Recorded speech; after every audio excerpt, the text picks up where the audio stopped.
Cool. Yeah, we'll wait a couple more minutes.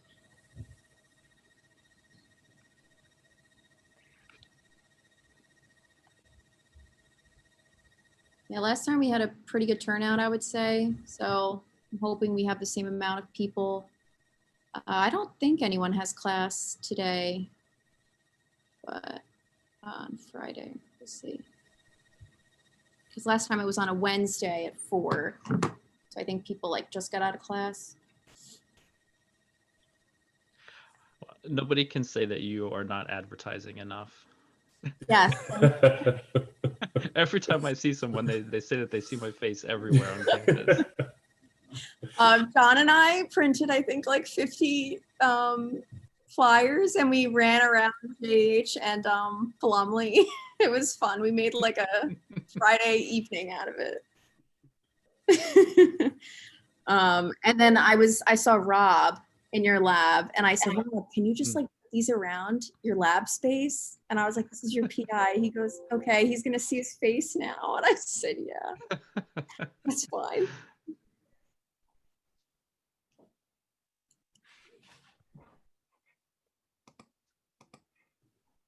Oh, hey, Ryan. Thanks for coming. I'm just here to wrap office backgrounds. Oh.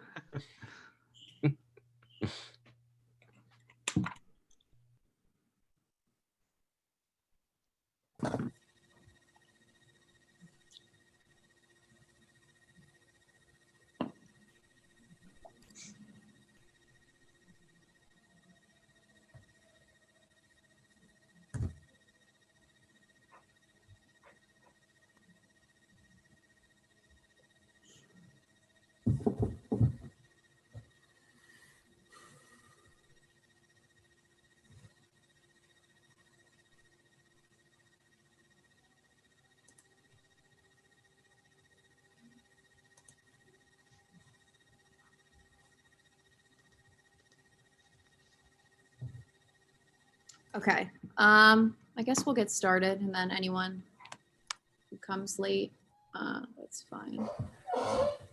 Okay, so thanks everyone for coming for the second Meet the PI event. For those who don't know me, I'm Gina. I'm a third year BMP student in the PhD program. And this year I wanted to focus on possible careers in academia for our fall seminar series. So yeah, I invited Jason Choi. Is that how you say your last name, Choi? Yep, that's correct. And Adam Snook. They're new faculty members at Jefferson within the past 5 years, correct? Yes. So I thought this was a good opportunity to hear about their unique experiences on how they got to where they are today. And then also this could benefit us graduate students that are interested in pursuing a career in academia. And also first-year PhD students, if you need a rotation lab, you get to learn more about what they do, which is pretty cool. So yeah, thanks for coming, and I'm looking forward to your talks. Yeah, thank you for having us. Thanks for I coming. am going to share. Okay. So, hi everybody. My name is Adam Snook. And there's actually kind of two things I wanted to do today in presenting. One is, kind of describing the path that I took. It's a bit unconventional, the path that I've taken, and some kind of lessons that I've learned along the way that I think are applicable to anyone on their different journeys. I'll let you read that. So I put this up here because my goal is actually to be the Dr. Pepper. I never wanted to be someone who interacted with patients, do any kind of work on patients. My goal and what I've always wanted to do is to sort of make laboratory-based discoveries and turn those into preventing or treating disease in people. And what I'm interested in means that involves treating cancer with the immune system. We want to make we want to sit kind of in that space right between the lab and the clinic, and move stuff from the lab to patients. Maybe the slide hits home a little bit. I know there's some people out there who at times get a little bit jealous of the MDs. There's kind of two main areas or pillars of stuff that we do. One is working on cancer vaccines. So we developed a cancer vaccine for GI cancers. We've done a lot of work with that. That's sort of our most mature project, and one I'll talk a little bit about. I'm not going into any details on it. And then the other kind of pillar in what we do is cellular therapies for cancer. So these are two strategies. They can be complementary strategies, but they both want to harness the immune system and use that to treat patients. And the approach overall that we take is kind of a bed to, did I write that correctly? I wrote that the wrong way. From bench to bed and back. So we want to take things in the laboratory, take them to the clinic, learn something about patients, learn something about those therapies, bring them back to the lab, hopefully improve upon them and move them forward again. So that's sort of our overall approach to doing that. It's a slow process. It takes lots of time, but it's one that can be done and one that we are working on.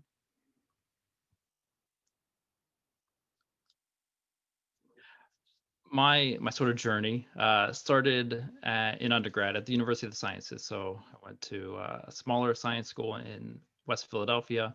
It did not look that nice when I was there. And I did my undergrad in pharmacology and toxicology. I actually picked that program on purpose. It sounds very niche, but it was actually the program that I thought best would prepare me for graduate school. I knew I wanted to go to graduate school. I was looking for a program that's somewhat broad, had a lot of laboratory stuff.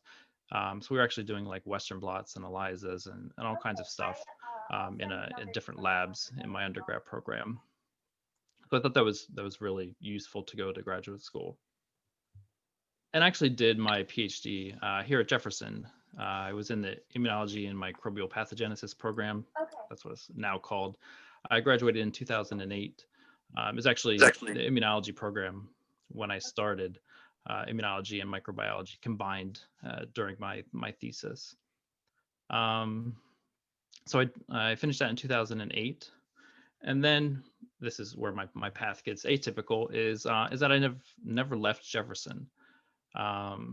After finishing my PhD, I ended up doing postdocing kind of in two different labs at Jefferson at the same time, and also sort of moonlighting in a small biotech company that a friend of mine started at the same time. So I was working there on the side as well. It worked out okay. I mean, it was a lot of work to kind of work in two different labs and at this company at the same time. But I had no other responsibility, so I was able to make that work. I could never do that today. Too many other things going on.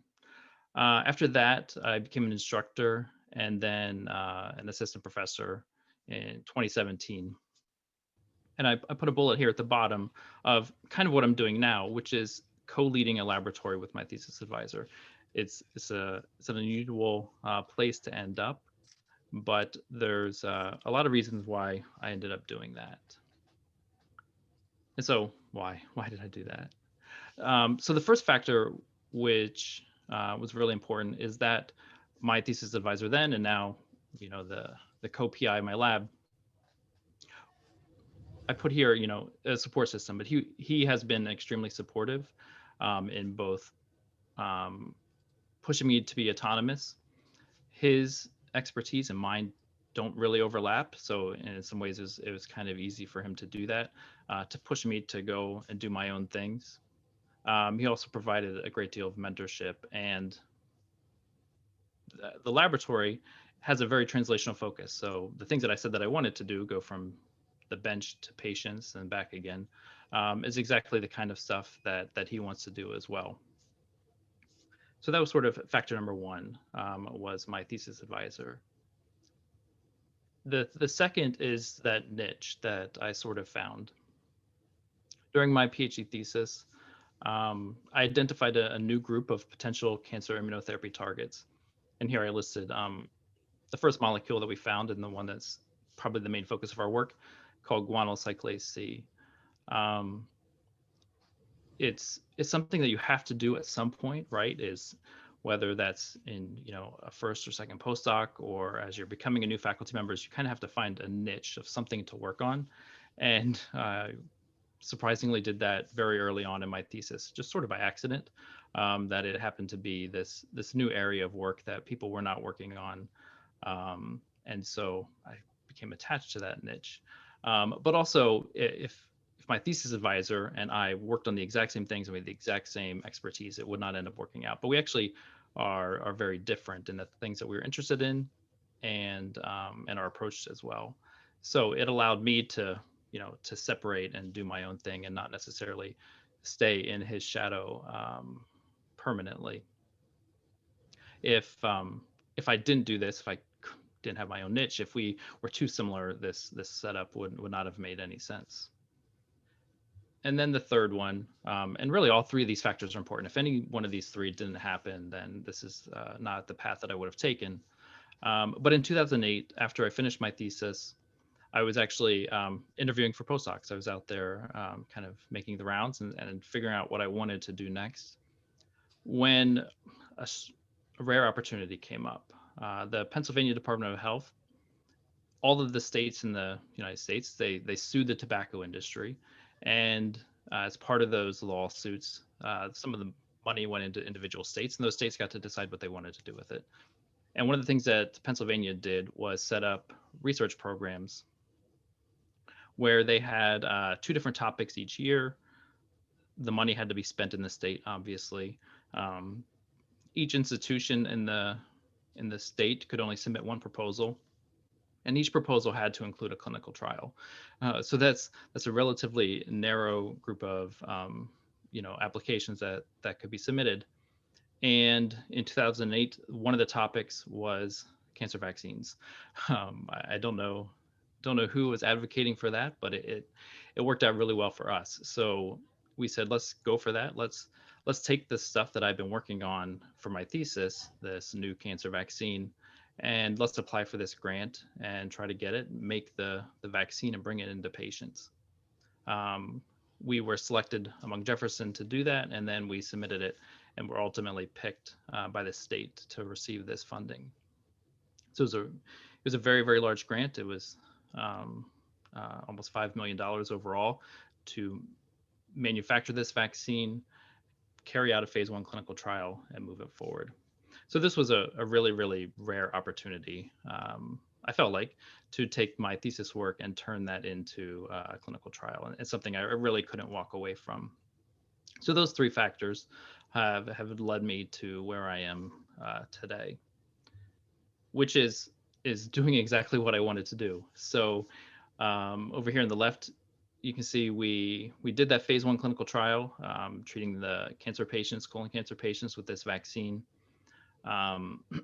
Ultimately learned some things about the vaccine, brought it back to the lab, tweaked some things. We actually made a modified version of the vaccine, and we are starting a phase 2 clinical trial in a few weeks, as soon as we get the go ahead from the FDA. So that project is, my thesis work is continuing to move forward, but we've also branched into other domains like doing CAR T-cell therapy.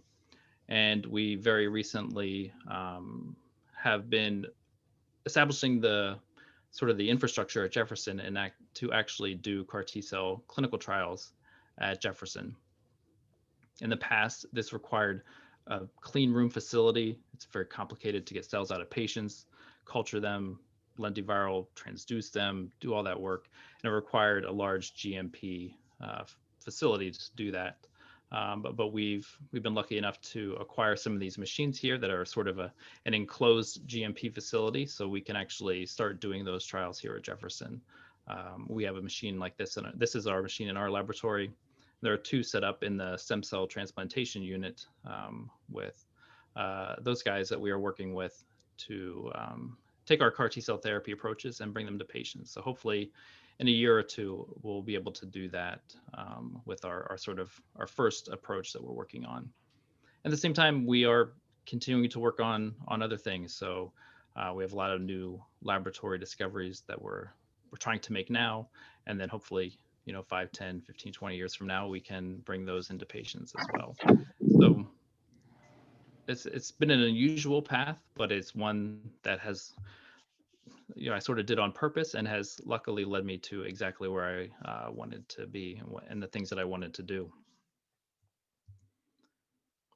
The last slide or two that I wanted to put up was both a couple things that we don't get in our PhD programs and some lessons that I've taken away from my journey.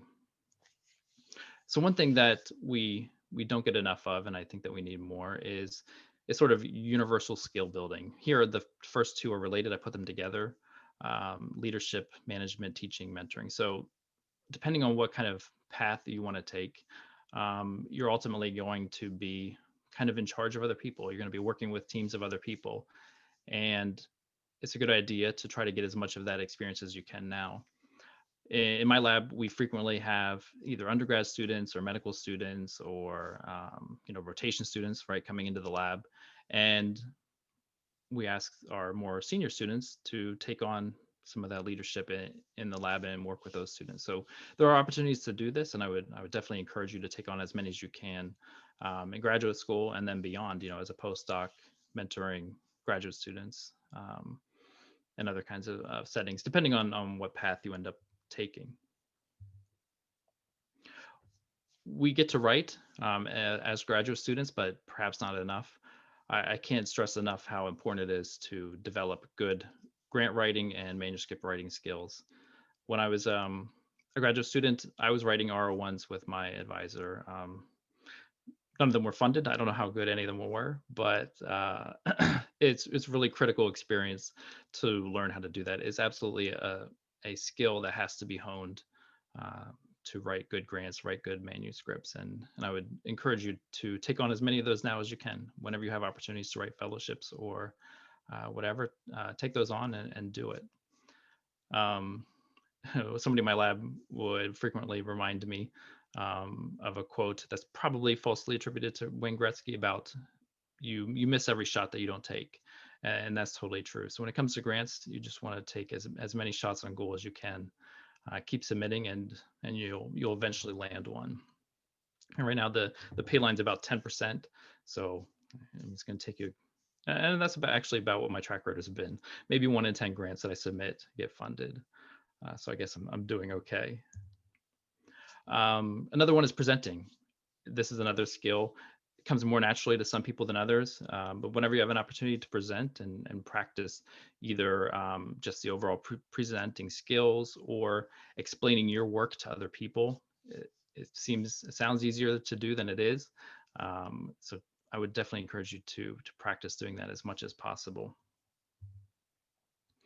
And another bullet I put on here is I put range. I actually took that from a book I read probably last summer, I think.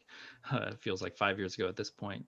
As a PhD student, your goals can become so narrow, right? In trying to make progress on your project. And sometimes it makes it harder to think about the other stuff going on around you.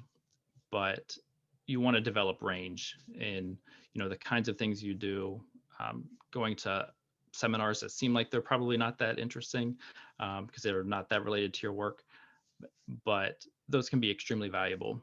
I have a project in my lab right now that is super interesting, and it only came about because of who I happened to sit next to at graduation a few years ago. I just happened to sit next to faculty in dermatology, and we started talking and said, hey, that sounds really interesting. Let's try to put these two things together. And we're working on it now. And you will never find those opportunities if you don't branch out and get interested in a variety of different things. A lot of it you won't be able to bring back to what you're working on, but some of it you will. The last sort of area I put on here, in a lot of the ways, it's like how to be an adult, how to manage your time, how to plan, how to get out of the weeds of what you're working on, right? Trying to figure out how to troubleshoot the PCR that you're working on and get that to work. It's raising up to different levels and looking at the broader picture, and figuring out what directions to go, when to say no, how to say no, figuring out when you need to cut things that you've been working on and not pursue those anymore. I have an R01 I submitted last year that I'm just not going to revise and submit again. I decided that there are other projects in the lab that I want to prioritize and focus on submitting proposals around those instead of that one. So kind of together, these are my takeaways, right? That I think that apply for everyone. Finding the right support and mentoring system. So even now, I actually have a mentoring committee where there are a few faculty. It's kind of like my thesis committee, if you think about it that way, where I meet with them, they're senior faculty, and I talk about, these are the kinds of things I'm doing,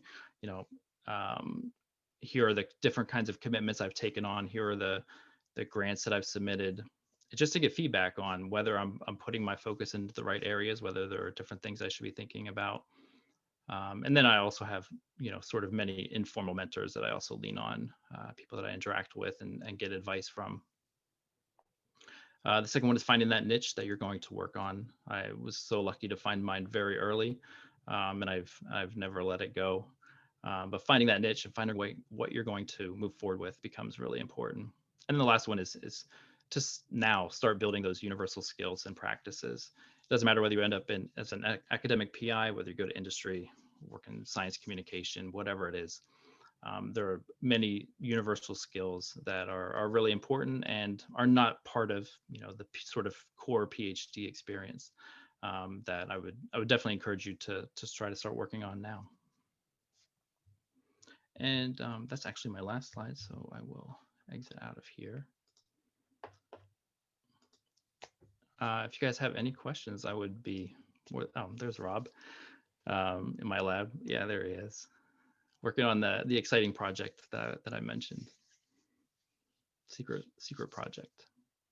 Do you guys want to save the questions for the end so then it could be like a big discussion? Oh, okay. Unless anyone has any specific questions about maybe your work, like what you do specifically. Anyone?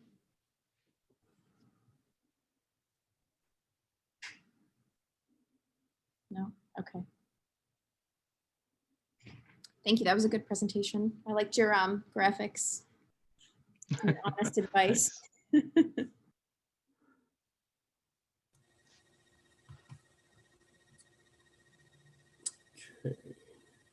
Should I just take over?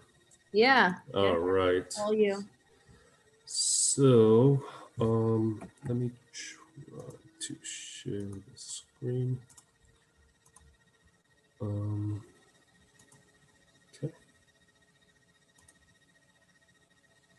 Everybody see this? Okay. So I want to thank the GSA and Hello? I don't see anything. Oh, you don't see anything? Oh, that's odd. Let's try this again. Share screen. Oh. Oh, good. All right. There it is. Perfect. All right. So I want to thank Gina as well as the rest of the GSA for giving me this opportunity to talk about myself, which is always a kind of an odd thing. When I first got the invitation and some of the suggestions you gave, I wasn't really sure how to put something together, but I figured the best way to approach this is to just talk about my own sort of journey up until this point, which everybody takes their own unique path. And although mine appears to be a little more traditional as compared to Adam's journey, it was still something that wasn't very smooth. So I just wanted to sort of describe how I got here and understand that this is, of course, N of 1, but this is also what's possible. So with that, when I started, the title was, the presentation on the flyer was meet the PI, and I try to distill down what I really am. And first thing that came to my mind was, yeah, I'm firstly a father to an 8-year-old daughter, and second, a husband to an assistant professor at Wistar Institute. So one unique thing, a contribution that I could make is that I am a part of a dual career couple, as well.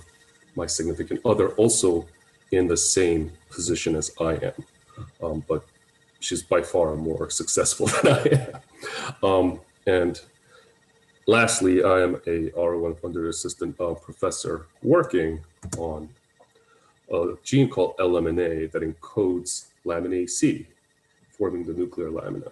Now, lamin AC is a nuclear resident intermediate filament proteins that form the nuclear lamina, which is a fibrous meshwork that line the inner surface of the nuclear envelope.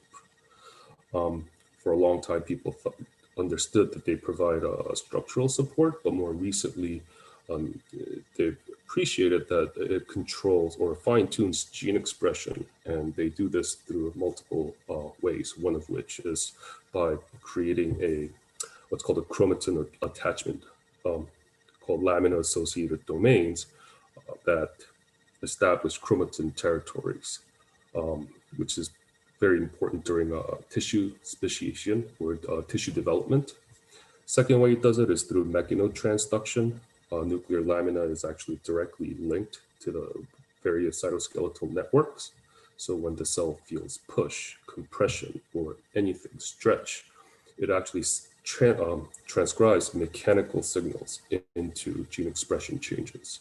And lastly, it also fine-tunes signal transduction within the nuclear interior by binding to various different signaling intermediaries. And one simple way to think about this is that these are scaffolds that form around a building, and it basically supports various dynamic processes around the structure.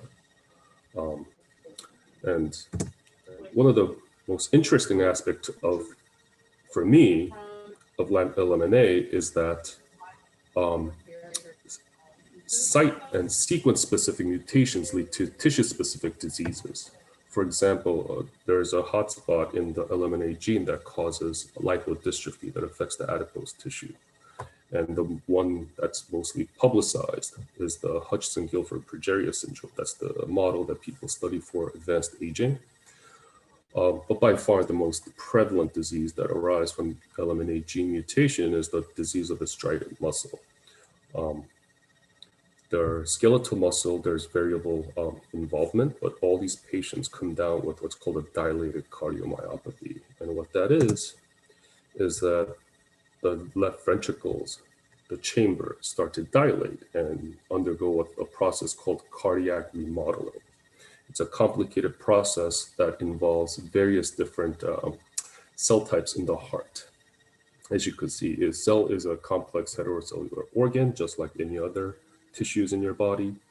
And we study how specific mutations cause this molecular pathogenesis and try to determine what cellular pathways are perturbed that underlies this cardiac remodeling process. And the way we do this is through various different models. We have several in vivo cell type specific inducible gene deletion models, primarily inducible Cree mouse lines, and various different in vitro models such as iPS-derived cardiomyocytes, as well as primary adult isolated cardiomyocytes, as well as fibroblasts. And we have collaborators at Penn that give us access to patient tissues, as well as stiffness tunable matrix culture to determine whether sort of physical, the mechanotransduction aspect is what's contributes along with the gene mutation that underlies disease. So the major goal of our lab is to really study in a cell type specific fashion how the LMNA gene mutation affects those individual cell types, and how those two cell types, or how those cell types sort of interplay to cause cardiac remodeling. And this is the last of sort of the science part. I'm going to have a shameless plug here. Well, we're looking for graduate students. Anybody who's interested in rotating, please email me. So with that, I just wanted to kind of go over my sort of journey from a naive undergrad to a graduate student. So in 2000, I started my pre-doctoral studies at UB Roswell Park Cancer Institute. And instead of studying at that time cancer immunology, which is where Adam is in and a very hot field, I got interested in a lab studying fetal trophoblasts and how the mechanisms they employ to circumvent the maternal immune system during pregnancy. The lab that I joined was a PI, his first R01. I was his first graduate student. And it wasn't it wasn't very smooth. Ended up in 3 years later, Mentor had funding issues leading to lack of resources. And once we realized that we can't do some of these experiments, I had a committee meeting. I got crushed. I really thought about quitting at that moment. And fortunately, at that time, my girlfriend, now my wife, sort of encouraged me and provided the much needed support to kind of stick through it. And I was languishing for about a year, and my mentor accepts a new position at an institute in a neighboring city, 90 minutes away, which was kind of a shock. At that time, I was sort of, I was in a relationship with my girlfriend, now wife, didn't want to leave. So what I ended up doing with a colleague, a fellow graduate student who was in the lab, but she also had family in Buffalo or near University of Buffalo. So we decided to commute 3 hours each day to finish up. It obviously introduced a lot of delay. We had to set up a whole new lab at a new institute. But one of the things that I learned from that is now I know how to set up a whole lab from scratch. That also, the startup that he received also provided the much needed funding for me to complete my studies and actually graduate, which happened in 2007. During that time, I defended, graduated, and found a postdoc position at NCI. And when it was all said and done, my final productivity was 2 first author papers, no cell science nature, just 2 Journal of Immunology papers and 2 co-authored papers in society journals, which given the hurdles I had to go through that I felt very proud of. And then my postdoc that I was hoping to do, it was in a lab that was studying nuclear architecture. And at the time I was very interested in studying epigenetics and how chromosome territories sort of impinge on gene expression programs. However, it ended up being a short stint. About 2 weeks before I was supposed to start in Maryland, my future mentor, or postdoc mentor, informed me that he was actually moving to Singapore. By then I had signed up, I found an apartment, signed a lease, and then I wasn't sure what to do. So I said, okay, maybe let me go there, see if I like the work, and maybe I might want to move there. I spent 3 months there, learning as much as I can. And once I realized I didn't want to follow him to Singapore, I had to sort of clean up all the mess, like trying to get out of the lease, trying to find the next position. And personal circumstances sort of dictated that I come back to where I grew up, near my family. By then, my parents are sort of aging, forced into retirement, and I needed to kind of come back and sort of help support them. So I came, and I grew up in New York City. So the mentor that I didn't follow to Singapore had a friend who was also a person, who studied nuclear lamins. He's the one who mapped the LMNA cDNA at Columbia University. So I was fortunate enough to land there. And from there, it was a vastly different experience. It was actually a not your typical PhD, but a MD who kept the lab funded, barely showed up, and basically said, okay, you guys, I don't care what you guys do, showing me blots and qPCR, show me that you could treat a mice and the mouse heart gets better. And that's what he cared about, which was fine. It helped me appreciate the other aspect of the sort of the translational aspect of research, as well as understand the clinical side, that what we do really should be eventually should lead to a better treatment or to increase, to enhance human human condition. So under his tutelage, I was awarded the F-32 postdoctoral grant after 2 submissions, which was a long, hard, and at the time we were still allowed to submit twice. And for the next 2 to 3 years, I had worked very hard, published 2 papers, and applied for a K99 on R00, which was, and at the time that I was applying, I had only 1 shot and no chance of resubmission. And as luck would have it, I was surprised to find out that I was actually awarded after much delay. During that time, 2013 was during the whole fiscal cliff. Everybody was saying that all the discretionary funds has to be matched by the budget cuts. It took about a year for the grant to actually come in. And once that I knew that I was going to get it, or I got the notice of grant award, I started looking for position. 2014, I struck first. I was offered a position at Syracuse. My wife did not like Syracuse, or at least where they wanted her to be in was a neurosurgery department. My wife studies cancer metastasis to the brain, and they had made a position for her at neurosurgery department, and she did not like it, so we had to turn that down. My wife had to turn down a position offered from Duke because I had an interview at UNC, but they ended up not offering me a job, so she had to turn that down. But then the following year, she went first. She accepted a position at Wistar, and based on that, I had to focus on Philadelphia. And fortunately, after sending out a lot of emails and interviewing a couple of places, I was able to land in Thomas Jefferson University at the Center for Translational Medicine. So, sorry about that. So towards a tenure track path, for me, it decided as soon as I was awarded an F-32. I knew for a fact that I didn't come from an elite pedigree. For me to have a chance at an independent position, I needed some sort of funding.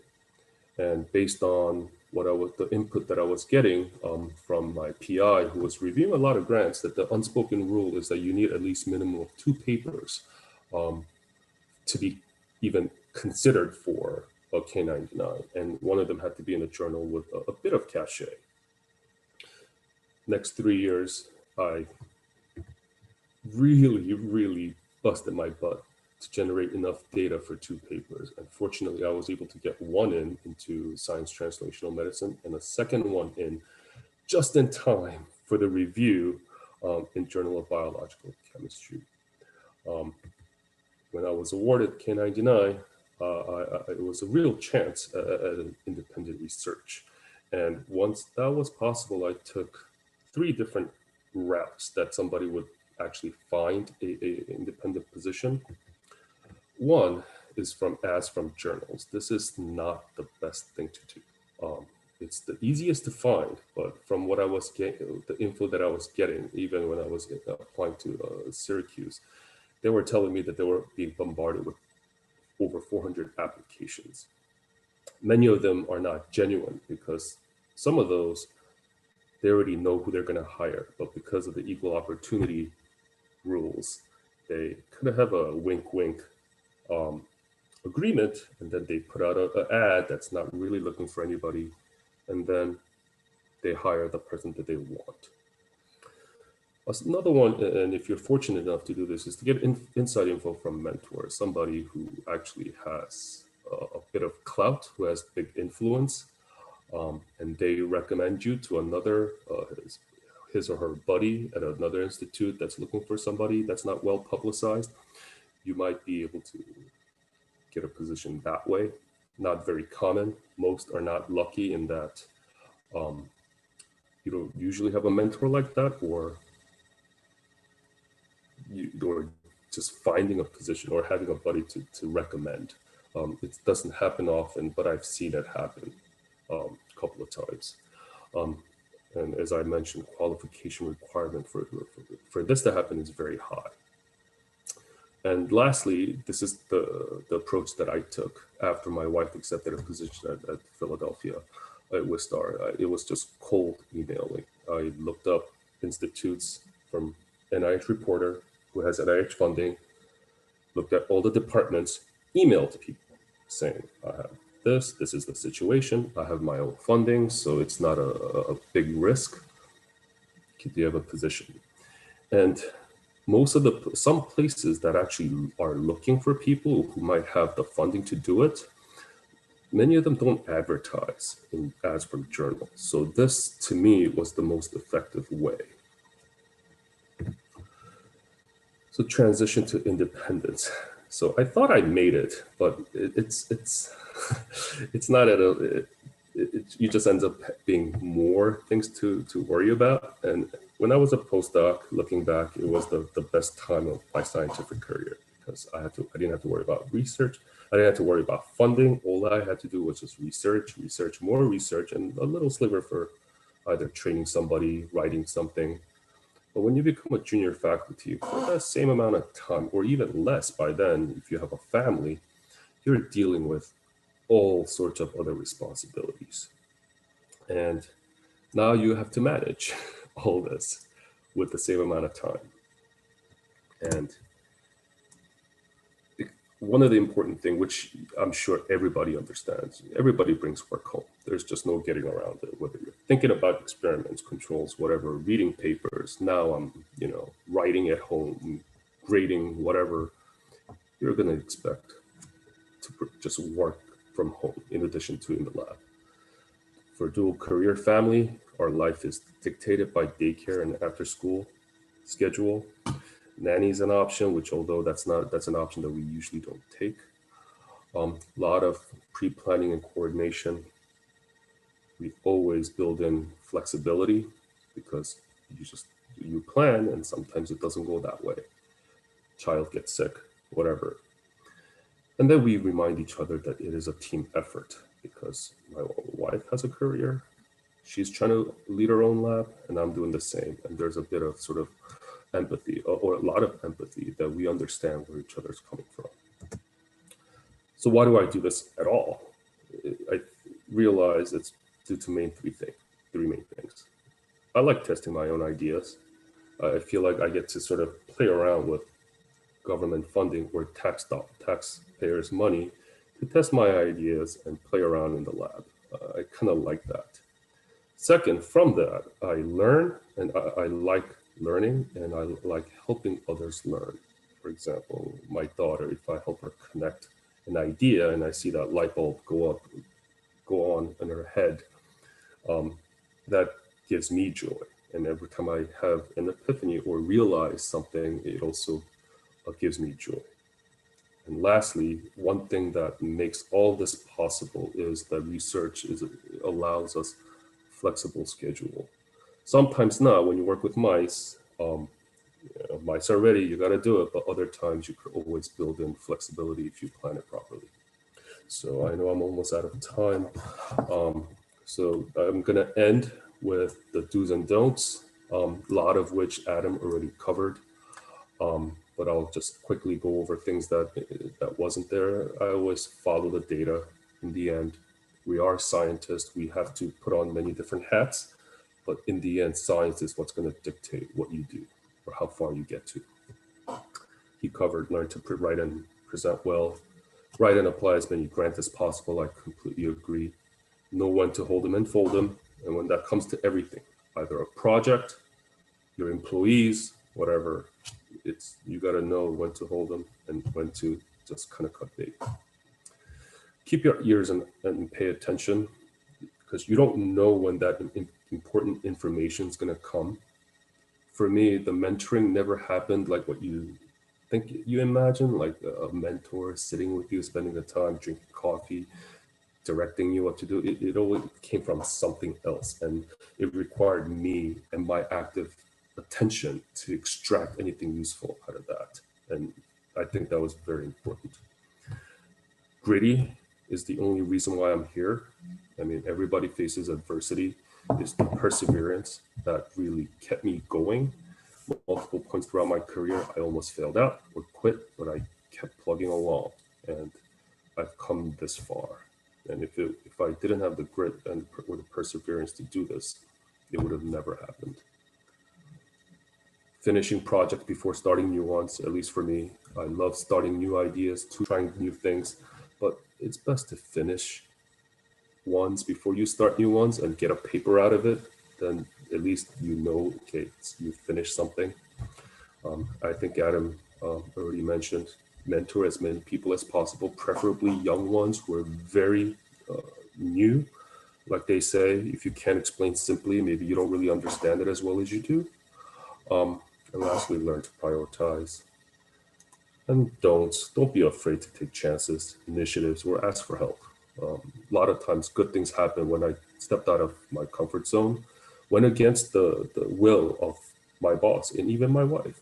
Had to convince our bosses, that the path we were taking was worth it, despite them urging us not to do it. Don't ignore the business aspect of research. Learn how funding works, how everything works, government. We're beholden to NIH and their funding, as well as, you could even get to, the little detail, granular, like, indirects, directs. If you get kind of early, you get into that, preferably at postdoc phase, you'll get a better sense of how all this is done.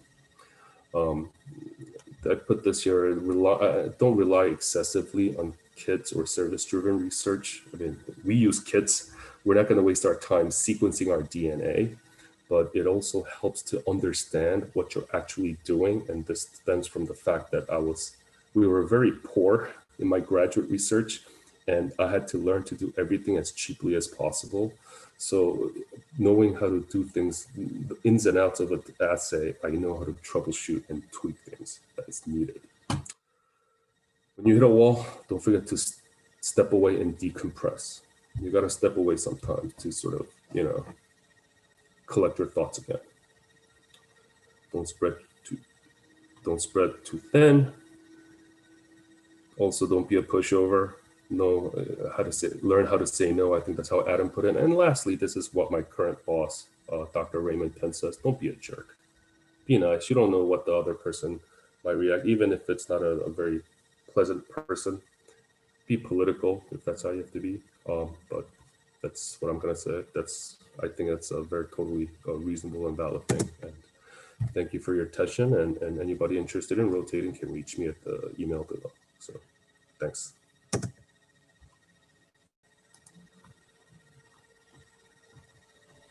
Thank you. I love the gritty edition too. That was great.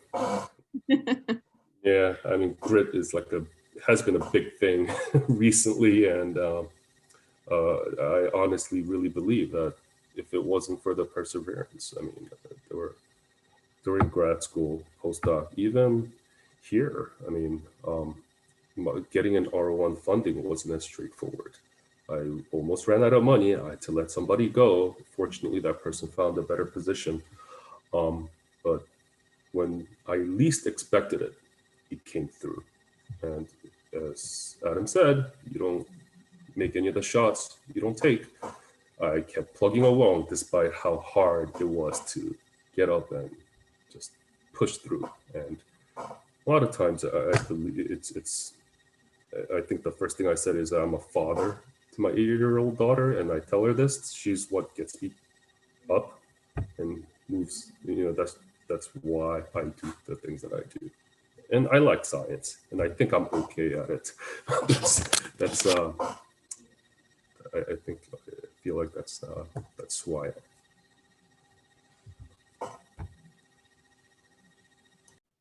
Okay, so we have 10 minutes for discussion and questions. Does anyone have any questions? So I had a question for well, for both of you guys. Like, how do you guys deal with balancing out? So you guys say, like, being a junior faculty, you have all these new responsibilities. So how do you balance that out while having you know, a family?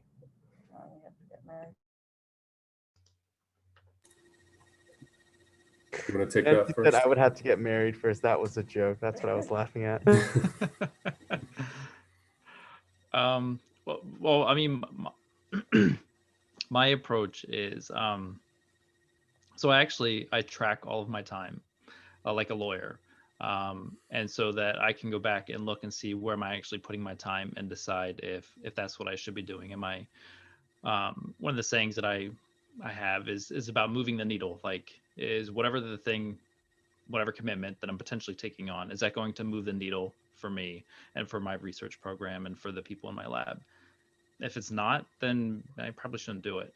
And if I'm putting, there are times where there are things you have to do them, even though they're not really moving the needle. There's just, responsibilities that you have to do, and you have to do a range of things. Making sure that I'm putting the right amount of time into those. And really, the only way to do that is with data, by looking back and seeing where I'm putting my time. I guess for me, so I've had a lot of support. I have family in northern Jersey that I rely on when I absolutely need to. But also, we didn't have our daughter until way later. We had her during our sort of the twilight years of our postdoc, and my parents were tremendous in sort of watching after her. But after we moved to Philly, we were kind of on our own. And I'm not as, I guess, clinical or analytical as Adam when it comes to tracking where my hours go. And I guess this is kind of similar with me and my wife. We just, whatever that needs to, we have to prioritize, right? You know what has hard deadlines and other ones are not, are softer deadlines that you could push. And then we just prioritize it and just keep plugging away. I'm just going to tell you, a lot of times I hear these seminars that tell you about, oh, time management. Oh yeah, sure. That's only when you have enough time in a day. I'm going to tell you right now as a PI, what I felt, no time management is going to fit all my responsibilities in one day and still have sufficient time that I feel like that I could spend with my daughter. It's just the nature of it's very possible I'm not doing it right, but I feel like time management can only go so far. So you either have to fix your workflow or just prioritize or just say, no, I can't do this.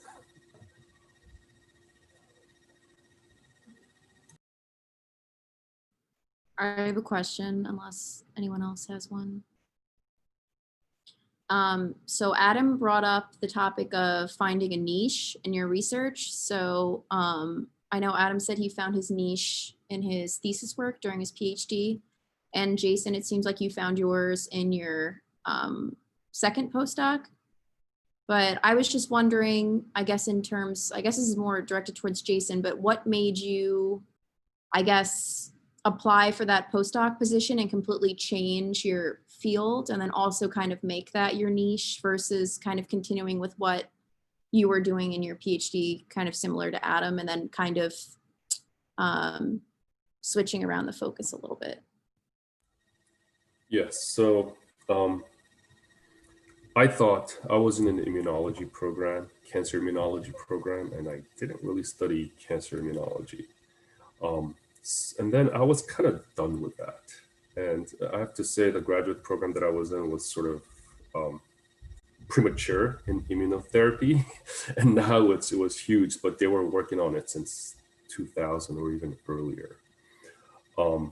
but I left it and thought I wanted to do something different, get into a little more basic biology program, a basic science, looking at gene expression. And it just circumstances. I thought I had planned it a certain way, but my first postdoc at NCI, he decided to leave. And then right around that time, I thought about even staying within NCI because there were other labs looking for postdocs. But I had to come back to New York City at that time, or closer home to Northern Jersey at that time for personal reasons. And those reasons, that was the main driver in landing in a lab that was studying something similar, not so much basic science, but as I had mentioned that he was a MD who cared more about treating mice. In retrospect, I appreciate that because that angle is never missing. And I've also gained appreciation for translational research because there's this sort of understanding that basic science is more elegant science, which I could agree to a certain degree, but it's not always the case. There's good science being done everywhere. So I had gained an appreciation for that, and it's all through just circumstances. I'll give you another example. My wife did breast cancer metastasis. Now at Wistar, she doesn't have breast cancer. She doesn't have a grant yet for breast cancer, but she has melanoma cancer metastasis because that's another cell type, another cancer that goes to the brain. And that only happened because of her mentor, who's not there anymore, urged her to sort of venture out. And so you might have things that you think you want to study, but what you might actually get funded for it can be very different, and it could be just because of circumstances.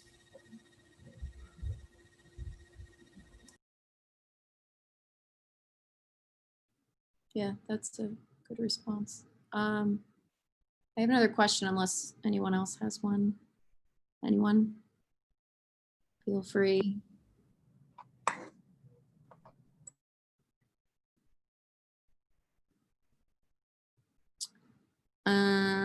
Okay.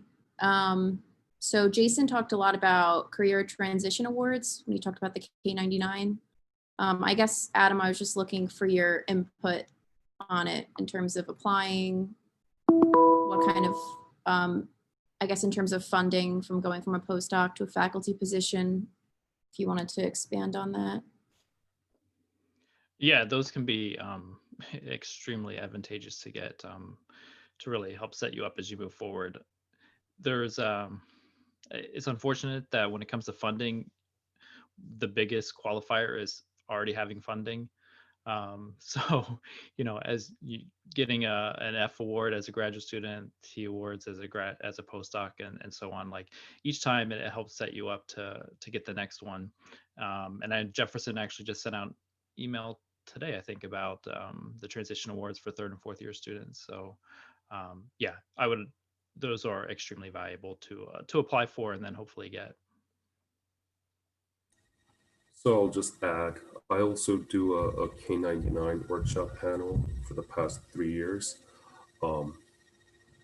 Now I think there are other newer PIs who've come in with the K99. And hopefully I could graduate from giving that because my information is getting a little outdated now. But now there's the F99K00. There are other ones that you kind of start from undergrad to, from grad to postdoc. I mean, there are various different ones. Like also my wife also had funding. She had a K22 that NCI always had that nobody knew about, which now have become very popular. But at the time she was applying, it wasn't as widely known. So as boring as it might be, it helps to pay attention to communication from NIH and it's just seeing what grant mechanisms there are for every institute, because the mechanism, the letters might be the same, but the actual grant itself can be very different. Eligibility can be different. So if you could also tailor your work to fit different types of institute that could go into, let's say for, I don't know, 2 different institutes, I think that would be a very good thing to do, because I knew for a fact if it wasn't for my funding that I would have no shot getting an independent position. That's just the truth.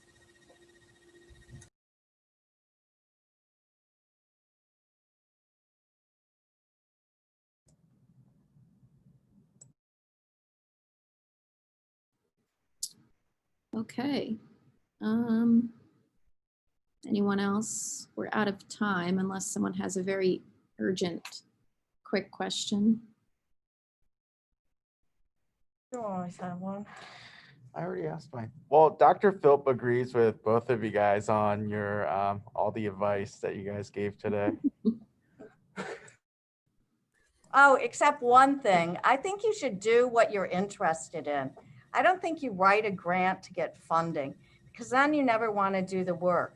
Like, I would never write a grant on something I don't want to do the work on, even if they would just hand me the money.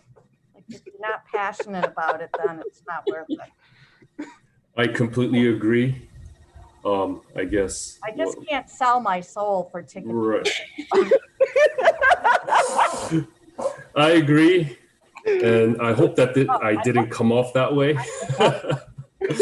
But I guess the only point I was trying to say is that you just don't know where your path is going to take you.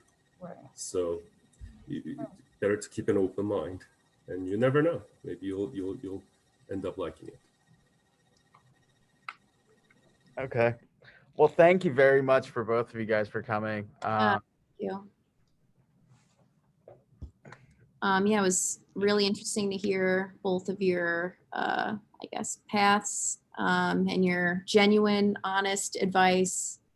And yeah, thank you all for attending. Our next seminar will be November 6th. So stay tuned for the, well, you know, as Adam mentioned, we do advertise, we put flyers everywhere. So I'm sure everyone knows that the next event is coming up soon. But yeah, thank you, everyone. All women's panel. What? Our first all women's panel. Yes. We have Dr. Sarah Meyer and Dr. Veronica Bravo Rodriguez. So that'll be exciting, both in the cancer biology department. So yeah. Okay, well, everyone have a good weekend. And thank you guys again for participating and preparing a great presentation. Thank you. Thank you. Thank you. Thank you. Oh, you.